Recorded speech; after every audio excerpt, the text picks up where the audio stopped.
নমস্কাৰ 24 লাইভ চাই বাবে ধন্যবাদ আৰু লৈ আহিছো এই মুহূৰ্তত এটা বিশেষ খবৰ এবাৰ কামাখ্যা ধামত সংঘটিত হৈছে বৃহৎ দুৰ্নীতি মন্দিৰৰ পৰিচালনাৰ ক্ষেত্ৰত বৃহৎ দুৰ্নীতি সংঘটিত হোৱা দেখিবলৈ পোৱা গৈছে আৰু ইয়াৰ পিছতে কামাখ্যা মন্দিৰত চলিছে ইডিৰ অভিযান আৰু ইডিৰ অভিযানক এবাৰ স্বাগতম জনাইছে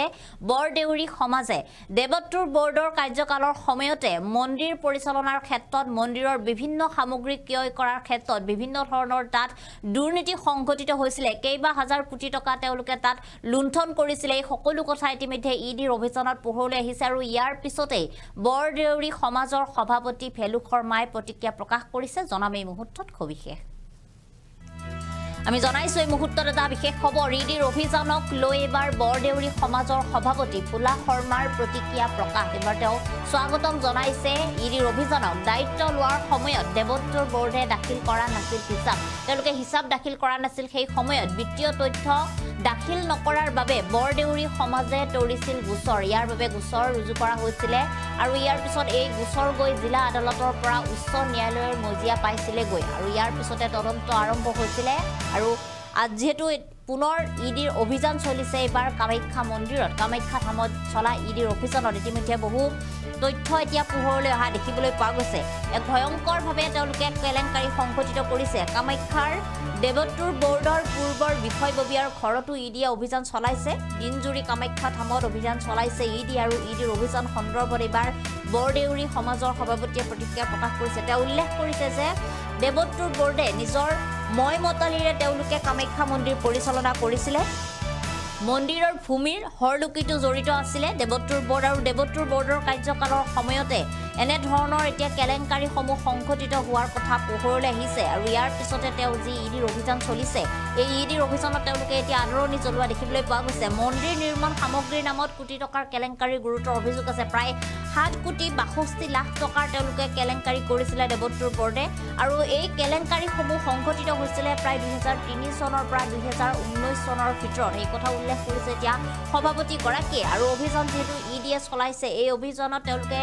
বহু আপত্তিজনক সামগ্ৰী তেওঁলোকে উদ্ধাৰ কৰিছে অভিযুক্ত বিষয়ববীয়াৰ যিসমূহ সা সম্পত্তি সেই সা সম্পত্তিৰ নথিপত্ৰ ইতিমধ্যে জব্দ কৰা হৈছে আৰু যিসকল বিষয়া সেই সময়ত জড়িত হৈছিলে সেই বিষয়াসকলৰ ঘৰতো ইতিমধ্যে ইডিৰ তৰফৰ পৰা তেওঁলোকে অভিযান চলাইছে মন্দিৰ আমি জনাইছো যেহেতু মন্দিৰ নিৰ্মাণ সামগ্ৰীৰ নামত তেওঁলোকে কোটি টকাৰ কেলেংকাৰী কৰিছিলে কামাখ্যা দেৱত্বৰ বৰ্ডৰ পূৰ্বৰ মুখ্য প্ৰকাশক ৰিজু প্ৰসাদ শৰ্মাৰ বাসগৃহত দিনজোৰা কাৰ্যসূচীৰে অভিযান চলা দেখিবলৈ পোৱা গৈছে আৰু এই অভিযানৰ ইতিমধ্যে বহু তথ্য ইডিৰ হাতত পৰিছে বহু সামগ্ৰী ইডিয়ে পাইছে তেওঁলোকৰ যি সা সম্পত্তি সেই সা সম্পত্তিৰ নথিপত্ৰসমূহ বাজেয়াপ্ত কৰিছে বিত্তীয় তথ্য তেওঁলোকে দাখিল কৰা নাছিল তেওঁলোকৰ কাৰ্যকালৰ সময়ত আৰু ইয়াৰ বাবে দেউৰী সমাজে তৰিছিলে গোচৰ এই গোচৰ গৈ ইতিমধ্যে ন্যায়ালয়ৰ মজিয়া পাইছিল গৈ আৰু ন্যায়ালয়ৰ মজিয়া পোৱাৰ পিছতে সমগ্ৰ বিষয়ক লৈ তদন্ত প্ৰক্ৰিয়া আৰম্ভ কৰা হৈছে কামাখ্যা মন্দিৰ ধামতো এনে ধৰণৰ দুৰ্নীতি সংঘটিত কৰাৰ এতিয়া সাহস কৰিছে দেৱত্বৰ বৰ্ডে আৰু ইয়াৰ পিছত এটাৰ পিছত এটা তেওঁলোকৰ যি দুৰ্নীতি সেই দুৰ্নীতিৰ কাণ্ড আহিছে পোহৰলৈ মন্তব্য আছে সেই মন্তব্য আমি আপোনালোকক শুনাইছো আমি যেতিয়া 98ৰ পৰা 2015 লৈ বৰদেউৰী সমাজে অসাংবিধানিক হিচাপে আমাৰ মানে মন্দিৰটো পৰিচালনা কৰি আছিল যেতিয়া আমাৰ আইন মতে আমি গলো আইন মতে আমি আইনত যুঁজ দিলো আইনত আমি সাকসেস হলো কিন্তু সিহঁতে যেতিয়া যোৱাৰ সময়ত আমাক কোনো হিচাপ নিকাচ কোনো দি যোৱা নাই কোনো বেংকৰ নথিপত্ৰ আমাক দি যোৱা নাই এটা এনাই গুচি গৈছে সেই হিচাপে আমি আইনত হেৰি হিচাপে লৈছো আৰু এটা পৰিচালনাৰ ক্ষেত্ৰত অলপ দিগদাৰ হৈছে আমাৰ কাৰণ সিহঁতে গোটেই টকা পইচাবিলাক লৈ গৈছে আৰু কোনো একাউণ্টৰ হিচাপ নাই হিচাপ নিকাচ আমাক দাখিল কৰা নাই আমি এই ৰকমে চলাই আছো মন্দিৰ পৰিচালনা কমিটি এতিয়া আমি আহিছো বৰদেউৰী সমাজে চলাই আছো মন্দিৰ এতিয়া এই বৰদেউৰী সভাপতি হিচাপে মই দায়িত্বভাৰ লৈছো 1 year হোৱাই নাই মোৰ এই 1 বছৰ হোৱা নাই মই কেলেংকাৰী মানে ধৰ এই কিবা মন্দিৰ নিৰ্মাণৰ কাৰণে বা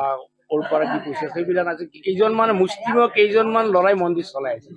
98ৰ পৰা 2015 লৈ কেইজনমান মুছলিমীয় মানে ল'ৰাই এই মন্দিৰটো চলাই আছে কিমান ধৰক সিহঁতৰ কমিটি হিচাপে 10জন ধৰক 10জন মানে চলাই আছিল কোনো দল ইলেকশ্যন হোৱা নাছিল আমাৰ পুৰা সেই টাইমত আমাৰ 5 years মূৰে মূৰে দল ইলেকশ্যন হয় সিহঁতে 98ৰ পৰা কমপ্লিট বন্ধ কৰি পেলাইছে আমাৰ তাৰপিছত আমি হাইকোৰ্ট কৰিলোঁ, হাইকোৰ্টত আমি জিতিলোঁ, আকৌ সিহঁতে আমাক সুপ্ৰিম কোৰ্টত লৈ গ'ল, সুপ্ৰিম কোৰ্টতো আমি জিতিলোঁ, সুপ্ৰিম কোৰ্টত ৰায় দিলে আমাক মন্দিৰটো চলাবৰ কাৰণে। এতিয়া 15ৰ পৰা এতিয়া মন্দিৰটো চলাই আছো আমি। মানে সিহঁতে কিমানৰ পৰা চলাইছে? 98 পৰা 2015 লৈ 18 বছৰ 18 বছৰ সিহঁতে ৰাজত্ব কৰি আছিল। 2003 চনত নিয়ম মতে সংবিধান মতে ইলেকশ্যন হ'ব লাগিছিল, কিন্তু হোৱা নাই। বাই ফৰ্চ সিহঁতে মানে মন্দিৰ দখল। 2003 পৰা 18 লৈকে তেওঁলোকে চলাইছিল মন্দিৰ। ইলেকশ্যন নপতা কৰি কোনো হিচাপ নাই, কোনো হেৰি নাই, একো নাই, নিজৰ খুচি মতে। আমি খুব ভাল পাইছো যদি আইনমতে যিটো নিয়ম সিহঁতৰ কৰিব লাগে কৰিবলৈ আইনমতে কৰক, সেইটো ব্যৱস্থাটো লওক। যদি সিহঁত দোষী হয় তেতিয়া আইনে এই ব্যৱস্থা লৈ যাব। এতিয়ালৈকে মূল যিকেইগৰাকী ব্যক্তি তাৰ ভিতৰত এজন মাত্ৰ এতিয়া জীৱিত। বাকী দুইজন মান তিনিজন মান মৰিলে নেকি। আৰু সিহঁতৰ যিটো মেইন এডভকেট ভৱানী চৰণ শৰ্মা তেওঁ মৰিলে, তেওঁই চলাই আছিল। খুব অন্যায় কাম কৰিছে সিহঁতে। কাৰণ মা ভগৱতীৰ এইবিলাক টকা, মা ভগৱতীৰ কাৰণে ডনেশ্যন দিয়া কিছুমানে চৰকাৰৰ পৰা, সেইবিলাক চব মাৰি থৈ দিছে সিহঁতে। মাৰি পেলাই ৰাজত্ব কৰি আছে, বাই ফৰ্চ ৰাজত্ব কৰি আছে, মানে ল'ৰা ৰাজাৰ শাসন চলাই আছিল আমাৰ ইয়াত। 27টাকৈ বেংক একাউণ্ট ইতিমধ্যে পলিচি চিজ কৰিছে সিহঁতে। কেনেকুৱা আইনমতে যিটো হয় সেইটো আমি বিচাৰো। আৰু মাটি বাৰীৰ কথাখিনি গম পোৱা নাই দেই, মাটি বাৰীৰ কথা নাজানো, দলে মহলে জানিব। দেৱালয়ৰ মাটিটো গোটেই মালিগাঁও অঞ্চলতে সম্প্ৰসাৰিত কেছ চলি আছে এইবিলাকত। তেওঁলোকৰ সময়ছোৱাতে কৰবাত কিবা হ'ব পাৰে এইবিলাক আমি নাজানো, দলেই জানিব এইবিলাক। প্ৰেচিডেণ্ট হিচাপে মই নাজানো। যিগৰাকী প্ৰতিনিধি আছিলে তেওঁলোকে জোৰ জুলুমকৈ আমাৰ বৰদলৈ সমাজৰ পৰা তেওঁলোকে